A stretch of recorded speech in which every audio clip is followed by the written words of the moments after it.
இந்த டிஷ் பண்ணுறதுக்காக பாலக்கீரையை நடுவில் தண்டை மட்டும் கட் பண்ணி எடுத்துகிட்டு இந்த மாதிரி இலைகளை தனியாக ஆஞ்சு எடுத்துக்கோங்க. நல்லா அரிசி களைஞ்சி தண்ணியை வச்சு கழுவி எடுத்துக்கோங்க. இதில் கொஞ்சம் மண் அதிகமாக இருக்கும். 2 தடவை கூட கழுவிக்கோங்க.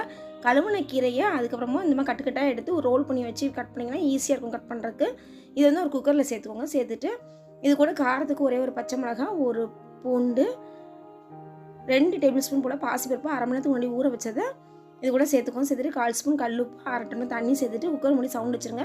சவுண்ட் வந்தோடனே சிம்மில் வச்சுட்டு ஒரு 5 நிமிஷம் கழிச்சு நீங்கள் ஆஃப் பண்ணிட்டீங்கன்னா உங்களுக்கு பூ போல் கீரையும் பருப்பும் நல்லா வெந்திருக்கும். இந்த மாதிரி கீரை மத்து கொண்டு நல்லா கடைஞ்சிட்டிங்கன்னா உங்களுக்கு அருமையான பாலக்கீரையும் பருப்பு கடையிலும் சூப்பராக தயாராகிடும். இதில் கால்சியம், இரும்பு சத்து, நார் சத்துலாம் அதிகமாக இருக்குது. குழந்தைங்களுக்கு இந்த மெத்தடில் செஞ்சு பாருங்கள். கீரை சாப்பிடாத குழந்தைங்க கூட அவ்வளோ விரும்பி சாப்பிடுவாங்க. இதில் ஒரு தாளிப்பு பண்ணிக்கலாம்.